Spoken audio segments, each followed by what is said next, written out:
Chapter 21. The lion becomes the king of beasts.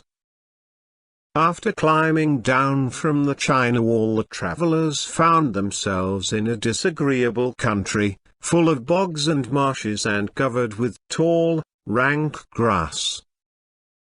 It was difficult to walk without falling into muddy holes, for the grass was so thick that it hid them from sight. However, by carefully picking their way, they got safely along until they reached solid ground. But here the country seemed wilder than ever, and after a long and tiresome walk through the underbrush they entered another forest, where the trees were bigger and older than any they had ever seen. "This forest is perfectly delightful," declared the lion, looking around him with joy. "Never have I seen a more beautiful place." "It seems gloomy," said the scarecrow. "Not a bit of it," answered the lion. "I should like to live here all my life. See how soft the dried leaves are under your feet and how rich and green the moss is that clings to these old trees. Surely no wild beast could wish a pleasanter home."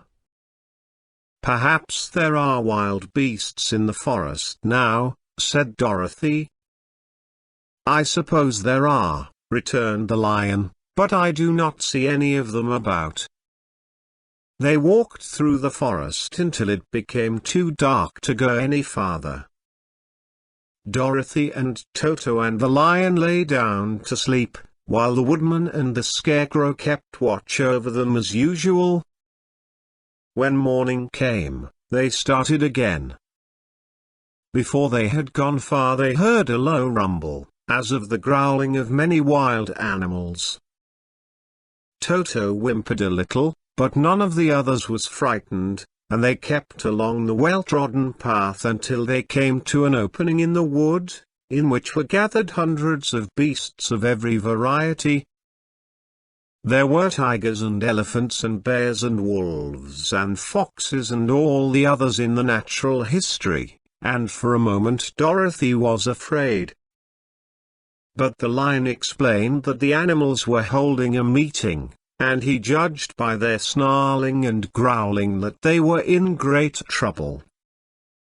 As he spoke, several of the beasts caught sight of him, and at once the great assemblage hushed as if by magic.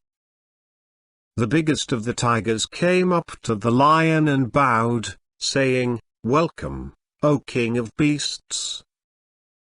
You have come in good time to fight our enemy and bring peace to all the animals of the forest once more. What is your trouble?" asked the lion quietly. "We are all threatened," answered the tiger, "by a fierce enemy which has lately come into this forest. It is a most tremendous monster, like a great spider, with a body as big as an elephant and legs as long as a tree trunk. It has 8 of these long legs, and as the monster crawls through the forest he seizes an animal with a leg and drags it to his mouth, where he eats it as a spider does a fly. Not one of us is safe while this fierce creature is alive, and we had called a meeting to decide how to take care of ourselves when you came among us." The lion thought for a moment. "Are there any other lions in this forest?" he asked. "No, there were some, but the monster has eaten them all. And, besides, they were none of them nearly so large and brave as you.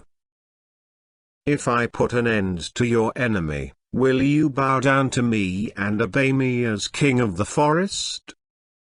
inquired the lion.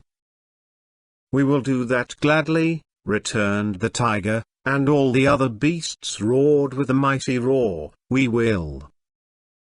"Where is this great spider of yours now?" asked the lion.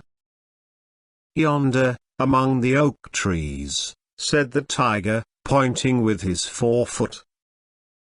"Take good care of these friends of mine," said the lion, "and I will go at once to fight the monster."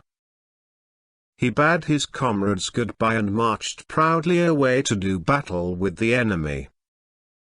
The great spider was lying asleep when the lion found him, and it looked so ugly that its foe turned up his nose in disgust.